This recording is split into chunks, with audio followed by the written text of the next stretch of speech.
DNA के आधार पे NRC लागू करें तो अभी पता चल जाएगा कौन देसी और कौन विदेशी है।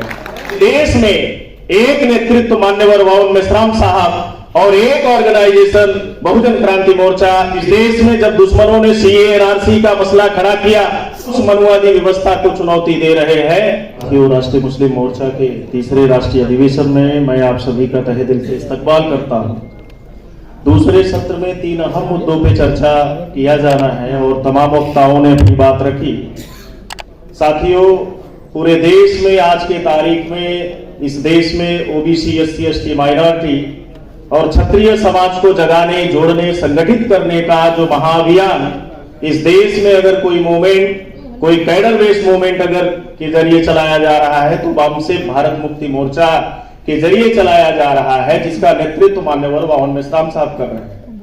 और आज ये ओबीसी, एससी, एसटी, माइनॉरिटी समाज को जगाने, जोड़ने और संगठित करने का एक लंबा अरसा पिछले 48 साल से जीवन का जो लगाया मान्यवर वाउन मेश्राम साहब ने, जिससे एक संगठित शक्ति निर्माण हुई। उस संगठित शक्ति के जरिए आज के तारीख में हम उस मनुवादी व्यवस्था को चुनौती दे रहे हैं, जो मनुवादी व्यवस्था इस देश के बहुसंख्य ओबीसी, एससी, एसटी, माइनॉरिटी और क्षत्रिय समाज के लोगों को शोषित, पीड़ित, वंचित और गुलाम बनाने का काम कर रही है।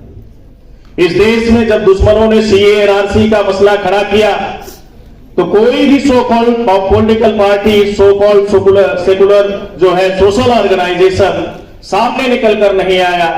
पूरे देश में एक नेतृत्व मान्यवर वाउन मेश्राम साहब और एक ऑर्गेनाइजेशन बहुजन क्रांति मोर्चा, भारत मुक्ति मोर्चा निकल कर आया, जिसने 29 जनवरी सीए एनआरसी के मौके पे यह कहते हुए भारत बंद किया कि अगर ये वाकई में सीए एनआरसी लाने वाले लोग एक बाप की जायज औलाद है तो कागज के आधार पे डीएनए लागू कर एनआरसी लागू करने के बजाय डीएनए के आधार पे एनआरसी लागू करें तो अभी पता चल जाएगा कौन देसी और कौन विदेशी है।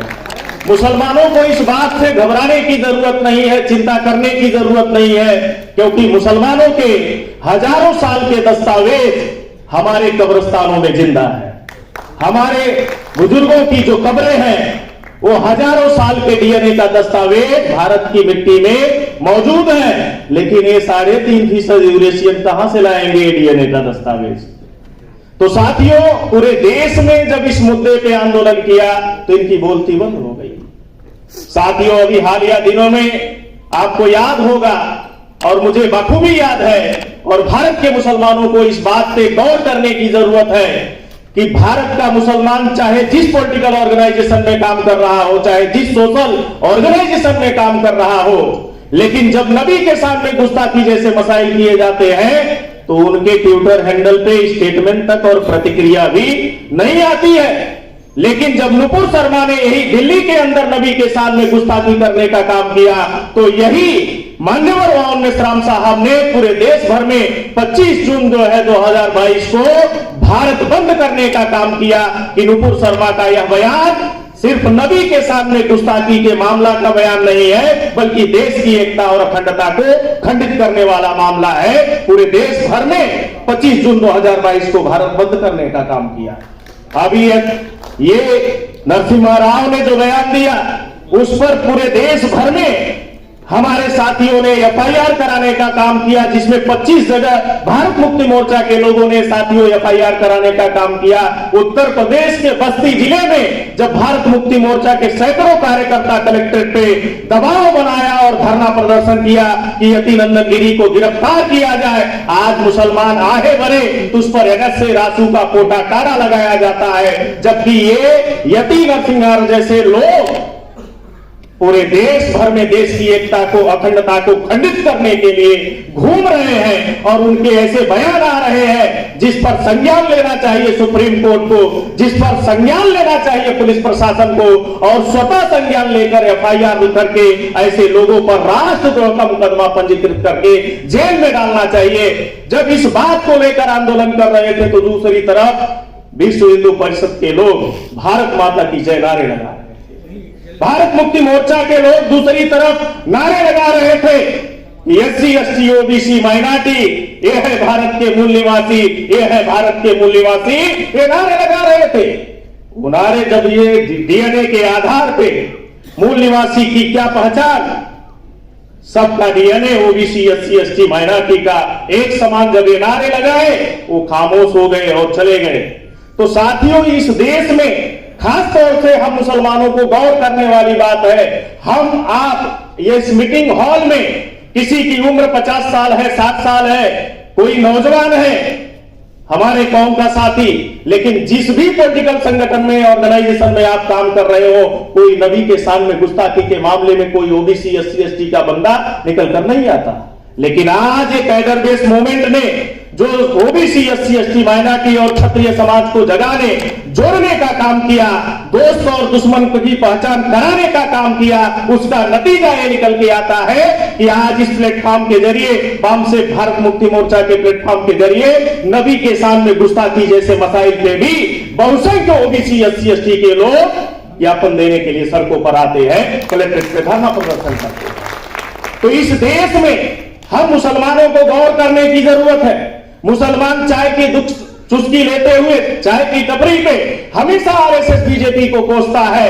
अरे हमारे आपके कोसने से आरएसएस बीजेपी की जड़ें कमजोर होने वाली नहीं है।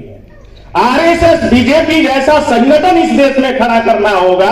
आरएसएस कैडर बेस्ड संगठन है, तो कैडर बेस्ड संगठन को अगर काउंटर करना चाहते हैं तो काउंटर कैडर बेस्ड संगठन होना चाहिए। आज हमें फक्र है मान्यवर वाउन मेश्राम साहब पे, जिन्होंने 48 साल का जीवन लगाकर मूल निवासी बहुजनों का एक राष्ट्रीय स्तर का राष्ट्रव्यापी कैडर बेस्ड संगठन खड़ा कर दिया है।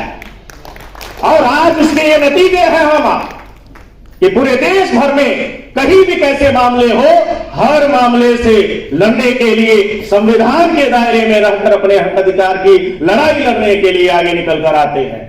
साथियों, आरएसएस आइडियोलॉजिकल बेस ऑर्गेनाइजेशन है। आइडियोलॉजी की काट आइडियोलॉजी है, वेपन नहीं है। विचारधारा की काट विचारधारा है। अगर आरएसएस की विचारधारा को काउंटर करना चाहते हैं, खत्म करना चाहते हैं, तो उसकी काउंटर आइडियोलॉजी खड़ा करना होगा। आज इस देश में वाम से भारत मुक्ति मोर्चा के जरिए एक काउंटर आइडियोलॉजी का मूवमेंट खड़ा हो चुका है।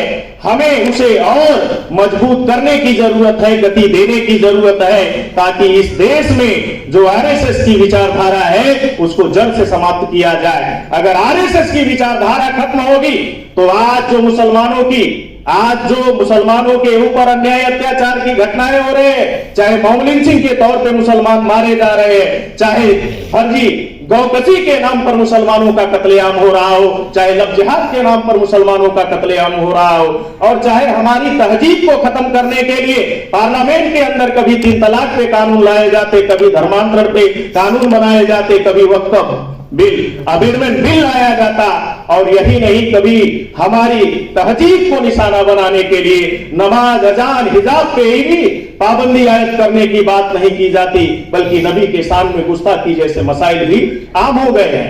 ये सारे मसाइल आरएसएस की विचारधारा की वजह से पैदा हुए। अगर ये विचारधारा को खत्म कर दिया जाए तो ये सारे मसाइल भारत से हमेशा के लिए मुसलमानों के साथ खत्म हो जाएंगे। तो इसलिए मैं आप सभी साथियों से अपील करता हूं, आखिरी 2 लाइनें कह के अपनी बात खत्म करता हूं। साथियों, हम लोग इस देश के मूल निवासी हैं। डीएनए के आधार पे, इतिहास के आधार पे, भाषा और साहित्य के आधार पे हम भारत के मूल निवासी हैं। इसलिए मैं कहा करता हूं कि शेरनी की नस्लें कभी सियार पैदा नहीं करती, शेरनी की नस्लें कभी सियार पैदा नहीं करती, हम मूल निवासियों की माएं कभी गद्दार पैदा नहीं करती। भेड़ियों की ताकत से चीते मरा नहीं करते, भेड़ियों की ताकत से चीते मरा नहीं करते। मोहम्मद और भीम और बुद्ध के दीवाने किसी से डरा नहीं करते, किसी से डरा नहीं करते। डरने की जरूरत नहीं है साथियों। संविधान के दायरे में रखकर हमें जद्दोजहद करने की जरूरत है। हम आप ऐसा करेंगे, इस आशा अपेक्षा के साथ अपनी बात खत्म करता हूं। आभार, धन्यवाद, शुक्रिया।